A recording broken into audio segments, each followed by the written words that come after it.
Hello friend. I want to tell you about the Suzuki Grand Vitara car. What's broken? As years of experience with the Grand Vitara have shown, this car turned out to be a very successful, although not flawless, design. Off-road, it leaves its competitors far behind, and in a sense, today this may be its biggest flaw. Many copies were not so much used as simply tortured off-road.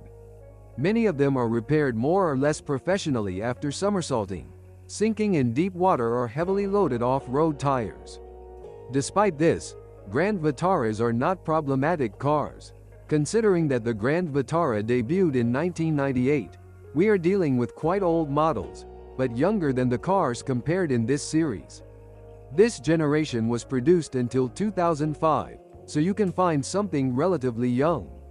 At that time, the market was already full of successive generations of Honda, Subaru and Toyota. It is also worth noting that the XL7 version of the Grand Vitara with an extended cabin is not an identical design, and we will not discuss it here. It had a different drive system and engines. Due to the advanced age of the oldest models, one must take into account the wear of engine accessories, such as the starter or alternator, as well as minor ailments such as fan failure, poor connection of electrical contacts due to corrosion or sensor failures. Corrosion also affects older Suzukis, and this applies not only to the bodywork but also to the frame.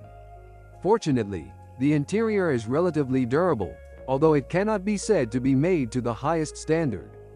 The drive system is adapted to the off-road capabilities of this car, although the manufacturer did not necessarily foresee that some people would fit MT-type mud tires.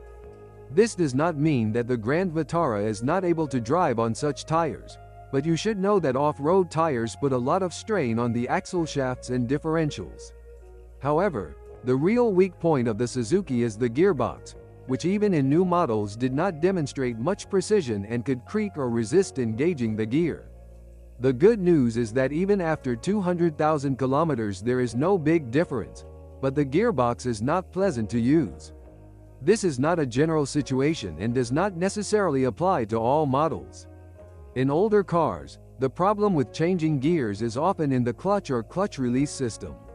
Another element of the drive that shows weaknesses is the clutch, but this mainly concerns cars that are used incorrectly. Not everyone knows that since the Grand Vitara has a reduced gear ratio, 1.816, it should be engaged after entering the terrain. The clutch is adapted to such use, but it does not like large overloads in high gear ratios, i.e. not reduced. The last issue is the clutches in the front wheel hubs, which is basically the same problem that affects the Kia Sportage. Automatic clutches are not very durable, so many users replace them with manual ones, which are less convenient but durable. It is worth remembering this after buying a car and paying attention to the efficiency of this element or finding out if it has not already been replaced. Finishing the subject of the drive system, when buying a car it is worth checking the drive carefully for oil leaks. If any of the elements show such a tendency, reduction gear, rear axle, it is worth checking how much of this oil is left. If not much, then I advise against buying such a car due to the state of potential wear of the rear differential and reduction gear. The rear differential with LSD in particular does not like to run dry. The engine marked J20A is the Grand Vitara's strong point. Not only does it not lack power, but also durability. The unit is modern enough to cope with both acceleration and off-road driving, and all this with moderate fuel consumption. On the other hand, it is simple enough that few elements can break down. Theoretically, it is maintenance-free, but it is worth paying attention to the noisy timing chain, which can break if heavily used. Sometimes there are minor problems with accessories, as well as with sensors or ignition coils.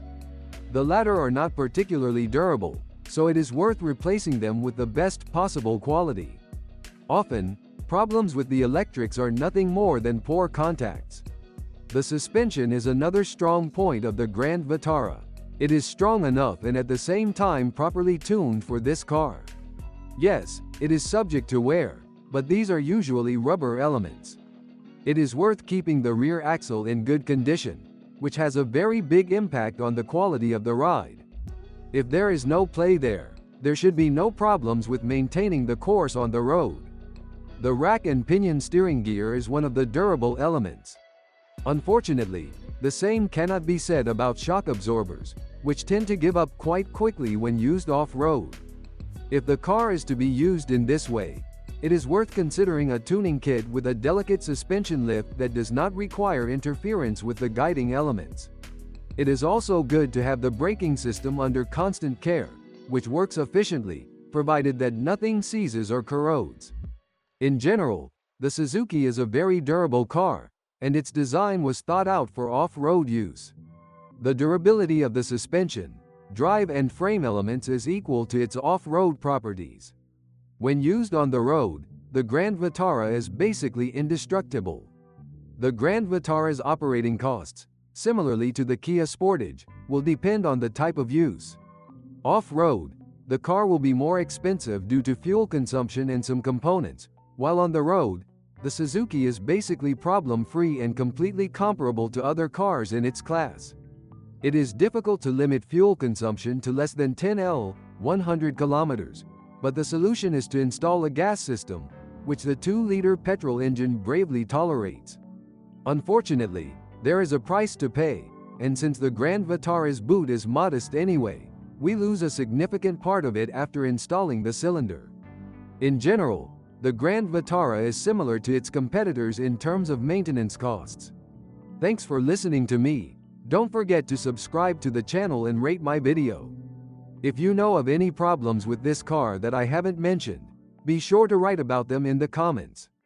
I have good news for you. Now, if you are planning to buy a used car, or learn more about your car, you no longer need to search for the information you need on the internet. We have collected everything in one place for you, on the website carme.pro. Here you can find out everything about the car, what brakes and at what mileage, any problems with engines, chassis or gearboxes, which trim levels are better not to mess with, and how not to lose money buying a used car. You will learn all this on carme.pro.